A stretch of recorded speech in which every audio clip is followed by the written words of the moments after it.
Welcome to the House of Fi. At the House of Fi, we inspire and encourage families of all shapes and demographics to achieve financial independence. Here, we teach you to become debt-free, build wealth, and increase your income. We also share inspiring stories of others on the road to Fi, others who have made it to Fi, as well as some of our own perspective about this journey. If you're a family on the road to financial independence, we want you to know that financial independence is for everyone. We're glad you're here. Hello, House of Fi family. Just a couple things before we get into the show. I wanted to remind all of you that if you haven't joined our private Facebook group, we'd love to have you. It's where you can connect with Curtis and I. We can discuss topics that have come up in the most recent episodes, and we can just support one another. Also, this is the last final few days for you to email me if you're interested in Podcasters U. Over the next few days, I will be sending out the pre-registrations for anyone who has emailed me, and you'll get the opportunity to register for the course before I release it to the general public. If you have been kicking around the idea of starting a podcast, but for whatever reason have just not been able to pull the trigger, then this course is for you. This course is designed to take you from your awesome podcast concept to launching it. It is a full comprehensive course and it will get you to launch. All right, everyone, enjoy the show. Welcome back, House of Fi family, to a special bonus Friday episode. Today, I'm going to be talking to my friend Jason Daubert. He is a member of our local financial independence meetup, and he's been very generous in sharing information about internet security. And something happened this week that prompted me to want to address this issue. My daughter's been looking for an apartment, and she got a response from this really great place, and it seemed extremely legit. Links and everything. And the sophistication of it just made me think that there's just a lot of people out there wanting to separate you from your money, and they're doing a really good job at looking legit. And so I thought about Jason, and he was so generous in being able to come on to the show very last minute this morning. So Jason, thank you so much and welcome to the show. Hey, thanks. And my pleasure. All right. So I would like to have everybody hear just a little bit about your money story if you're willing to share it. Yeah, sure. I will try to keep it brief. I'm in my mid 40s now, and I'm basically like half retired, for lack of a better way of putting it. I luckily started working at a discount stock brokerage in my mid 20s and figured out about index funds way back then. The kicker for me is back then everybody said, oh yeah, you should be saving 5 or 10% of your income and you'll be great, all set to retire at 60. This is long before MMM and the other FI blogs. So I did that and basically just forgot about everything, let everything run on autopilot, which was perfect, when you think about it. And then a couple of years ago, I realized I was getting pretty stressed out, having basically been on call 24/7, 365 for most of the last 20 years. Right. So I realized I could actually basically let my investments coast and keep growing, not really add to them anymore. And now I basically just work enough to fund expenses, and fun stuff. And that's about all I do, which is, needless to say, I know I'm super lucky to be in this position. And you live in San Diego. You do it in exactly. Yeah, I can do it in San Diego, which is exceedingly expensive. And I do it as a single dad half the time too. So which is even more expensive. So especially with the tween. All right. So let me just ask, do you consider yourself lean fi then, or no, not even a step close. under that? Okay. No, so I do have to still work. I just can do it way less than 40 hours a week now is really what it boils down to. So and again, I'm not real, and that's kind of basically I'm not in the accumulation phase anymore. Sort of, I'm in sort of a hybrid. This is sort of like a really long break in between accumulation and spend down phase. But it's a good place for you, right? Oh God, it's great. I've been doing this for about a year now, and my stress level went from the frog had almost boiled and I hadn't noticed, to I Uh, am much more relaxed and chill. And yeah, and like I can tell the difference with my daughter, like when I'm dealing with, her homework or whatever, I'm way less grouchy, all that kind of stuff. It's wonderful. And I that's get extra time awesome. with her on top of everything else, which is awesome. So yeah, it's been a really good move for me. And How again, I know I'm freeing. super lucky, but Yeah, yes. Yeah. very freeing. Well, Jason, I asked you on the show, as you heard just a few seconds ago, and we talked about a little bit before the show of what happened with my daughter. And I'm Hmm. wondering if you have any thoughts about precautions or clues to not get in that situation. Right. So first off, the usual kind of, if it seems too good to be true, it probably is, usually applies. The basic idea here was your daughter found a relatively below market rent that looked like a really sweet deal. Right. And I guess she found it online. Yeah, she found it Yeah. online Okay. and she found Yeah. it online through a legitimate app. Like this was Right. not Yep. Craigslist, it was not Hmm. anything. It was a Yeah. legitimate rental app. Yeah. I know I know a couple of them, and just can't remember their names right now. But yeah, is it Trulia or those kinds of things? Right, it was Yeah. rentme.com, which Okay. Yeah. I'm sure they all use a lot of the same data at this right. point. Yeah. So I actually had something similar when I found the place I'm living at now. Not quite as sophisticated as what your daughter went through, but basically the trick usually is somebody from out of country is basically hijacking listings or making fraudulent listings by looking at existing ones. And when they go off market or whatever, they repost them, but at a much lower rate. And then they'll usually have some way to try to lure you in to basically pay the deposit in the first month's rent.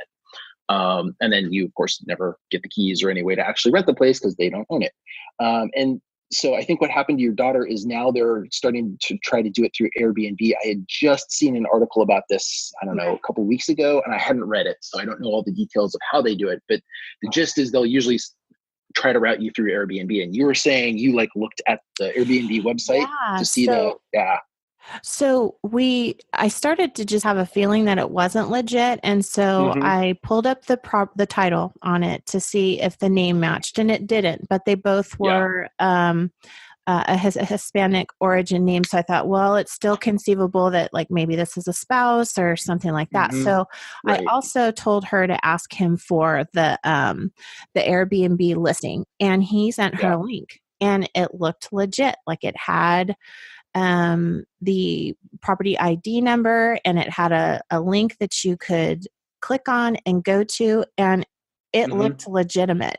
And it Right. wasn't until I started poking around at it that I figured that it wasn't. And then I also went over to, instead of following the link, I went to the actual Airbnb site and tried to find it, and I couldn't find it. There you go. So it sounds like they almost certainly gave you a link to something that wasn't actually Airbnb. And those they can Right. be really sneaky with. Usually you need to look at the address bar in your browser to see. And so it'll be something like Airbnb dot something dot us or something else. It won't be Exactly. Airbnb.com. And you're usually kind of sneaky about it. Right. And yeah, so that sort of thing. And this actually can happen with banking websites too. Like Right. sort of the caveat emptor, never really trust links you get via email. Or attachments for that matter. It's Right. sort of that thing. Like if you weren't, in this case, you were expecting it, so it's a little tougher. But yeah, so usually it's one of those things that really sucks. Internet security should be better than this right now. The Right. fact that it puts so much on the person going to the website is really tough. It's just one of those things that it would take a lot of change to make it work, because the internet was originally developed by really idealistic geeky people who didn't think about evil. And Criminals. that's why, yeah, and that's why like email is full of spam, is because nobody thought to have email authentication until way after the fact, and now it's bolted in, and it sort of works, but only sort of, or you have to have like Google to deal with anti-spam stuff, that sort of Right. thing. And yeah, the internet's full of stuff like that, unfortunately. So because it wasn't designed with security in mind. So let's then switch gears just a little bit and talk about internet security. First, what is a little bit of your background so that people understand kind of where you're coming from in knowing this information? Yeah, absolutely. First, I want to stress I am not an internet security professional. I have been working in IT one way or another since about 1997. And even before that, I was in like software sales at a retail level. So and I was a computer nerd before that. So I've been a computer enthusiast one way or another and a computer professional. Like I like to say I'm the friendliest IT guy you'll ever meet. Um, Right. but I've been in corporate IT one way or another for 20-ish years now. And I kind of stopped counting. Yeah. So I just want to stress security is not my primary responsibility, but it is almost always an ancillary responsibility to do things, as quote, securely as possible. As I'm doing my work. So I have way better than a layman's understanding, but I am certainly no like super duper white hat security expert. So, what would you say, maybe the one or two or even few things that everyone should be doing to protect their information? Yeah, so I'm gonna kind of focus this more on the FI crowd, since that Sure. seems like a good thing, right? Yeah. So the things that you would consider high value probably are things like your accounts for your brokerage or your banks, that sort of thing, right? That stuff's of super importance. Depending on who you are, your social media accounts might matter. Like if you have a public presence or you're a freelancer or something like that. So that might be more valuable to you than the average person. Those are the main ones that I'm going to be talking about. But anything else that you can think of in your own life that's super important to you, like, I don't know, family photos, kind of Mhm. whatever is of super duper importance to you. So there's kind of two things you want to make sure that don't happen. Number one is that it doesn't get stolen, whatever that is, like your login credentials, say for your bank or your brokerage. The other thing is you want to make sure things that are like data wise, like photos and stuff, don't get modified or deleted. So you kind of have like backups is one thing, and then basic security to keep your stuff as safe as you possibly can is another. I'm going to point out that almost nothing is 100% safe. All you have to do is look at the news to see all of the various things that get hacked all the time. And I mean, really, if like the Office of Personnel Management can't keep everything safe, nobody can. Right. Um, that said, you can do things. I kind of like joke about it. It's sort of like the club, if you remember those for cars way back in what Hmm. was that, the Right. 90s? If you Right. have a club on your car, the thieves are more likely to go to the next car just because you're harder to get into, even though they can, get past the club pretty trivially. Right. They're going to get So the low hanging fruit. exactly, yeah. So from that perspective, you can do plenty to make it a lot harder for your stuff to get gleeped, as my mom would say, swiped. So the big thing is to use. So from a security perspective, the big thing is to use different passwords on the sites that matter. So that would be all of your banks, anything that stores a credit card. Credit cards are a little less bad only because there's fraud protection involved, but still, you may as well. I mean, if you're going to put the time and effort into securing some stuff, you may as well secure all of the important things. And again, like social media accounts, especially if it's valuable to you. And the one that most people will forget about is email. Make sure your email is super secure, because where do all of your password resets go to? Your email inbox. Right. Right. um, that's a big one. So that's the main thing. So how do you actually deal with this? The best thing really is to use a password vault program. Mostly because that'll encourage good habits. So the password vault is like a piece of software that you'll run on your phone and or your computers, and usually they have some way to sync the data between them. Usually that's for a small yearly fee. 1Password is the one I personally use. There are several other really good ones, but the thing about those that's great is most of the paid ones especially have features like they will scan all of the passwords you've entered and tell you which ones are probably compromised and which ones are Oh, weak, wow. which gives you a great way to go back and change them later. They also almost all have some sort of a browser extension, which will help you fill out the password automatically, or help you generate a new password when you sign up at a new website, which is Mhm. pretty handy. So these things also make it really, really, really easy to save and store really long passwords. The simple trick is the longer your password is, the harder it is to crack.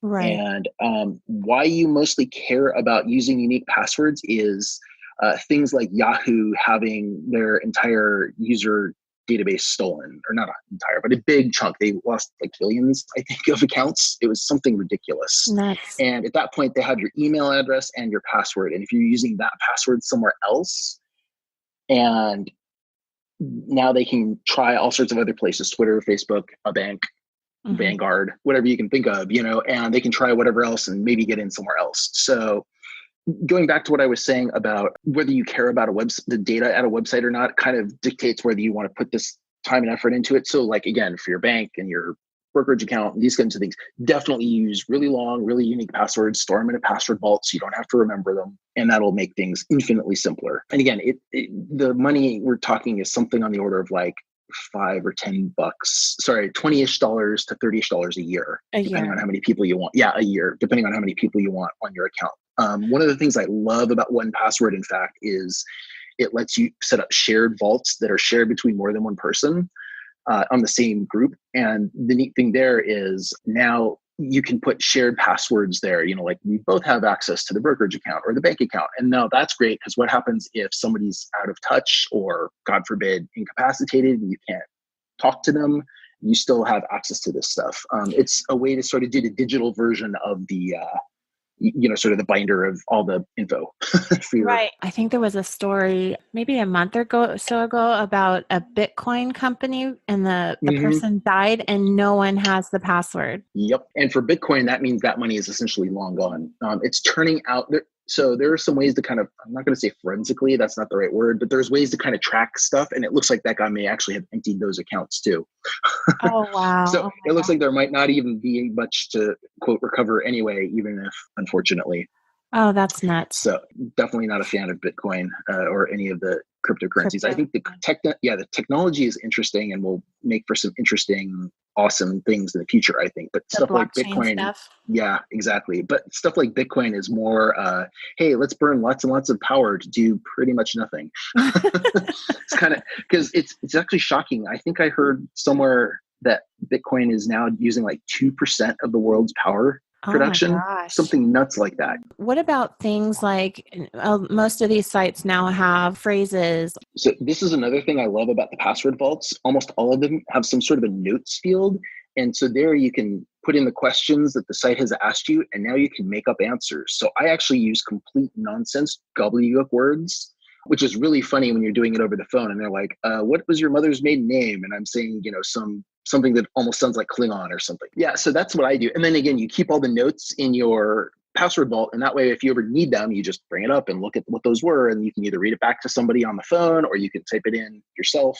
Okay, so let's say you're someone maybe like me Hmm. who has not implemented all of these things yet. Do I have to go in and change those things in each of those accounts first, or can I do that through these apps? So I would recommend you do it in conjunction with the app. So like, Okay. so, so if I remember when I started, it was really overwhelming because I'm like, oh my God, there's so many bleeping sites. And that was before I really thought of this sort of split everything into, do I care about it or not thing. I was like, I'm going to change all my passwords. And it's kind of horrifying when you think about how many passwords you have spread around the internet these days, But so I would say for somebody who's starting out, pick like the 20 that really matter or 10 or whatever is, not overwhelming to you, and then do that. And then as you add new sites, you can just use the apps to do it for you. You know what I mean? So the one thing though that you would definitely want to do is like your email and your financial stuff at the very minimum. So, hopefully that's like 10 or fewer accounts, and that's probably not overwhelming. Okay. And then, so again, what you would do is you get the app, then you'd create the login thing in the app, and then you go to the site and manually change your password. But you use the app to help you generate the new long, ridiculous password. Just make sure you save everything before you actually, finish changing the password. And then Okay. once you've verified that the password works and you're happy, then go change your login questions. All the password recovery questions. Most sites have a way to let you change them. And worst case scenario, you might be able to do it over the phone. I don't know. But Mm-hmm. most sites, I think, let you change them after the fact, somewhere Yeah. in the, account settings or security settings of Right. the thing. One other thing to talk about when it comes to this, people have probably heard of something called two-factor authentication. I just wanted to talk about that really briefly. So what that usually means is you get like a text or an email with a code, or you get an app that generates little random codes every so often, and then you put the code in as part of your login. So basically what that Right. means is you'll enter a username, a password, and then a code. That's a Right. really good way to go too. Google has an app called the Google Authenticator. There's something called Authy, and there's a few more too, and they're all pretty well regarded. I mean, essentially the same thing. And so Those are really handy, and they're actually better than getting a text, because the main problem with the text is it could get intercepted. I mean, it's not likely, but it's possible. If somebody figures out how to basically clone your SIM and swipe your phone number, or get your phone number ported to a new device by calling the phone company and pretending to be you. That's actually another place to update your security questions, by the way, is your phone, your cell phone company. In those cases, it's actually better to use these authenticator apps, mostly because it takes the phone company out of the loop.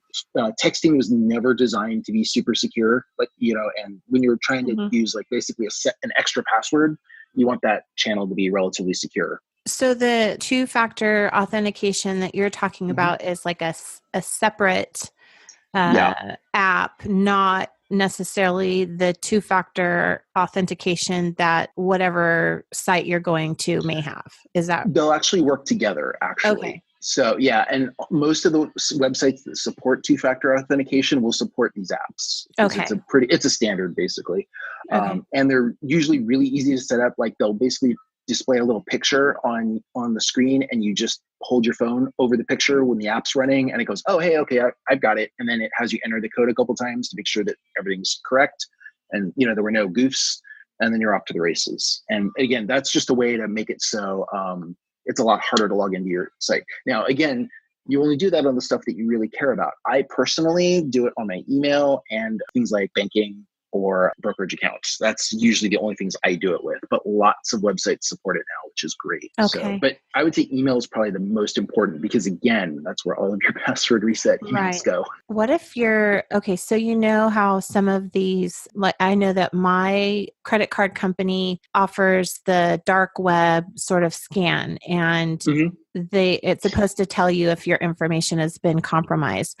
What if your email address is supposedly on the dark web? Should you change your email account? I wouldn't. Your email address is a public information to start with, so it's probably already there. And I mean, let's be blunt, most everybody's social security number is probably already there too. Right, because we've used it for everything.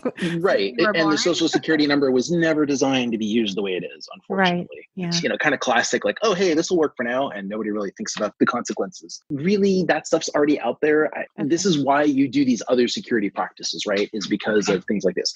Oh, and this is the same reason why you would change your security question answers for your password resets. It's the same thing. There's plenty of public information out there as to where you lived and when you lived and all this kind of stuff. So people, yeah, exactly. Your high school. Yeah, all of this stuff can be pretty easily found on the internet these days, and for either very little or no money. So that's why you make this information up. That way, they'll never get it right. Is there anything that we haven't talked about that you think is maybe one of the more critical things that someone should do? I think we've got a lot of the major stuff. Again, the goal is to kind of make yourself a little bit less of an appetizing target. That's kind of the goal. The other one that comes to mind is file your taxes early. Now that social security numbers are everywhere, sometimes people file your taxes fraudulently as soon as they're able. Then you try to file and you find out they've already been filed. Right. And that's a huge mess to clean up. Yeah, and the IRS is working on making it better. It's going to be a hard problem kind of no matter what, I think. It just kind of drives home the point that some of these criminals are just very smart and very sophisticated. Well, and super motivated, right? And super motivated. And that's what I was kind of explaining to my daughter, because she just couldn't understand how the link that she sent me was not legitimate. And I'm like, babe, you have to understand that this may be someone who is in a foreign country that $1,000 is life-changing for them. And if they get your $1,000, that's a huge motivator for them to continue what they're doing. So exactly. Well, Jason, definitely. Thank you so much for coming on impromptu. Oh, absolutely. It's been very, very helpful. And I think that our listeners are going to get a lot out of it. Thanks so much for having me. You're welcome. Well, House of Five family, that brings this episode to a close. If you've liked what you've heard, please subscribe in iTunes, as well as any of the other platforms you've found us on. We're on just about all of them. Also, please leave us a written review. They help us to know what you're liking about the show, what we can do better. And for every 5 reviews we receive, that's written reviews, we will give away one of our favorite reads, and that is currently Kids' Money Habits by Amy Coit. It's a great book full of great information, both for parents and kids. Don't forget to check out our show notes on the webpage.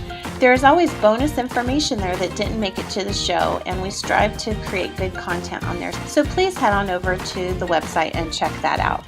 Finally, you can find us on Facebook. You can either like our page or you can become part of our Facebook group. It's a private group, and in there we have ongoing discussions about each episode as well as other topics within the FI community or questions that you have that we can address with upcoming guests. Again, thank you for listening. Come back next week. We're glad you're here.